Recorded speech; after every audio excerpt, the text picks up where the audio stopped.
Ustadz, Assalamualaikum. Waalaikumsalam. Apa kabar Ustadz? Alhamdulillah, ini murid yang sudah berhasil. Insya Allah, Alhamdulillah. Ustadz, terima kasih doanya Ustadz. Ya Allah, mudah-mudahan setiap hari bisa mendoakan saya.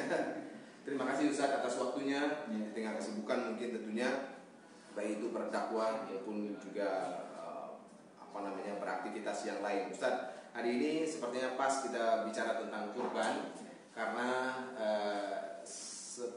seawamnya kami itu kurban ini sepertinya bisa meningkatkan perekonomian masyarakat Ustadz, karena banyak aktivitas ekonomi di dalam kurban itu sendiri. Tapi sebelumnya mungkin kita lebih ingin tahu juga Ustadz, bagaimana Islam itu mengatur terkait dengan syariat berkurban ini sendiri. Mungkin bisa dijelaskan terlebih dahulu Ustaz.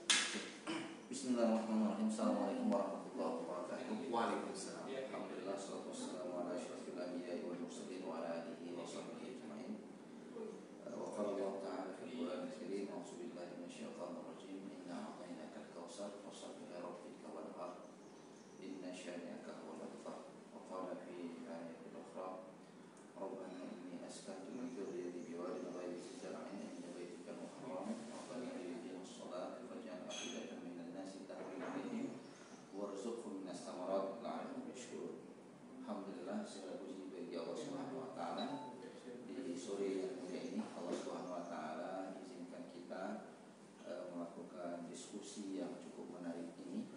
Mudah-mudahan pertemuan kita menjadi pertemuan yang diberkahi oleh Allah Subhanahu wa taala, menjadi amal soleh yang itu kemudian akan memberikan kebaikan kepada kita dan juga untuk umat muslim secara khusus dan masyarakat dunia secara umum, karena syariat Islam itu bukan hanya memberikan kebaikan kepada muslim, juga memberikan dampak kebaikan untuk seluruh baik muslim ataupun non muslim. Alhamdulillah, kita bicara masalah kurban ini menarik di bulan Syawal ini, karena memang bulan Syawal ini kan salah satu dari mana Syawal itu adalah adanya peningkatan. Jadi adanya peningkatan dari sebelum Ramadan, kemudian kita memasuki Ramadan, kita tambah modal kekuatan iman kita, sehingga kemudian performa kita secara spiritual itu menjadi lebih baik, lebih dekat dengan Allah Subhanahu wa taala. Dan tentunya di bulan Syawal ini harus ada perubahan-perubahan signifikan dalam kehidupan kita sehari-hari, dalam kita beraktivitas sehari-hari maupun dalam kegiatan-kegiatan sosial kita. Karena dampak daripada Ramadan itu menjadikan kita orang yang bertakwa, baik secara pribadi, menimbulkan kesolehan secara pribadi, kemudian menimbulkan kesolehan kita dalam rumah tangga yang sedang kita bangun, maupun menimbulkan kesolehan sosial.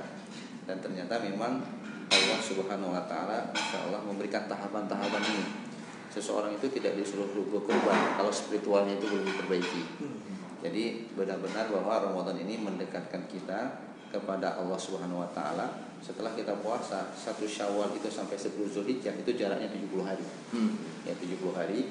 Nah, ibadah di dalam bulan Zulhijjah itu ada beberapa. Salah satunya misalnya ada puasa Arafah. Yang kedua Idul Adha itu sendiri, dan di dalam Idul Adha mulai dari 10 Zulhijjah kemudian ditambah dengan hari-hari tasyrik, itu ibadah yang paling dicintai oleh Allah Subhanahu wa taala adalah berkurban.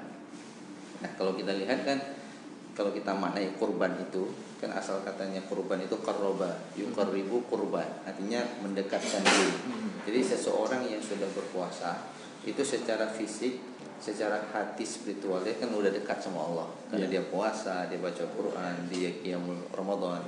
Nah, sekarang di 70 hari ke depan Allah akan lihat berani nggak dia untuk mendekatkan diri dalam makna kurban, yang kemudian dia mengorbankan apa yang kemudian diminta oleh Allah Subhanahu wa taala, yaitu mengorbankan binatang ternak untuk diberikan kepada fakir miskin.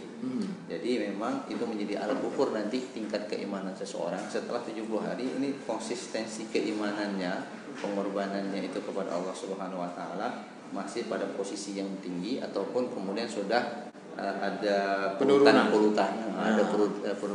yang kemudian membuat dia tidak dekat dengan Allah. Jadi memang Allah kemudian ingin melihat setelah Ramadan ini ada peningkatan, dan peningkatan itu adalah, jadi kan kalau kita lihat di dalam Islam itu nilai yang paling tinggi dalam ibadah itu adalah dia mau berkorban untuk kebaikan orang lain. Maka disebut nanti khairukum anfa'ukum linnas. Sebaik-baik kamu adalah orang yang bermanfaat kepada orang lain. Nah, sebaik-baik kamu adalah orang yang memberikan kebaikan kepada orang lain. dan itu butuh pengorbanan. Dan pengorbanan yang diminta di dalam Idul Adha itu adalah kita mengorbankan sejumlah hewan ternak untuk kemudian kita berikan dengan niat karena Allah Subhanahu wa taala, diberikan kepada orang-orang yang kemudian membutuhkannya. Maka kalau kita lihat dari ayat Al-Qur'an, kalau kita lihat kata-kata kurban itu sendiri misalnya bisa kita lihat, karena nanti kurban ini juga dalam bahasa yang lain disebut dengan udhiyah, sesuatu yang disembelih, ataupun kalau dalam bahasa Al-Qur'an inna a'tainakal kautsar fasholli li rabbika wanhar, yaitu menumpahkan darah ya sebagai sebuah bukti dia taat kepada Allah Subhanahu wa taala. Kalau kita lihat di dalam surah Al-Maidah ayat 27, Allah Subhanahu wa taala mengatakan id qarraba qurbanan fatuqbila min ahadihima wa lam yutaqabbal minal akhar. Jadi ketika terjadi kekisruhan itu antara Habil dan Qabil, maka kemudian Allah Subhanahu wa taala menyuruh dia untuk berkurban. Ketika keduanya mempersembahkan kurban, maka diterima dari salah seorang mereka yang itu bernama Habil, dan yang Qabil itu kemudian ditolak oleh Allah Subhanahu wa taala. Maka kemudian secara fikih para ulama sepakat ya, kurban ini berdiri pada posisi sunat muakkad. Artinya sunat muakkad begini, dia tidak berada di tahap wajib, tapi hanya satu tingkat di bawah wajib, di atas sunat. Jadi antara sunat dengan wajib itu di tengah-tengahnya sunat muakkad. Itu sesuatu yang sangat-sangat dianjurkan untuk kemudian dilakukan. Nah, apabila orang itu kemudian tidak mau melakukannya, walaupun nanti ada ulama, kalau saya tidak salah dari mazhab Hanafi mengatakan kurban itu malah hukumnya wajib. Ya, tapi kalau di mazhab Syafi'i hukumnya sunatnya sunat muakkad. Nah, kenapa? Karena Rasulullah SAW itu mengatakan man wajada sa'ah, pada waktu hari raya Idul Adha, mulai tanggal 10 kemudian hari-hari tasyrik, dia mempunyai sa'ah, punya keluangan rezeki, tapi kemudian dia tidak mau berkurban, maka apa kata Rasulullah?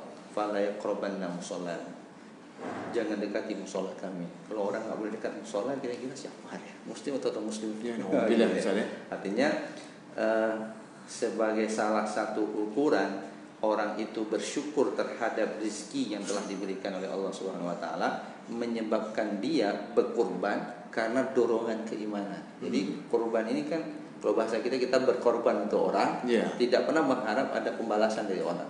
Nah, ketika kita berkurban dalam makna kurban Idul Adha yang kita lakukan, kita memberikan sesuatu yang bisa memberikan kebahagiaan bagi orang lain. Harapan kita hanya dari Allah Subhanahu wa taala.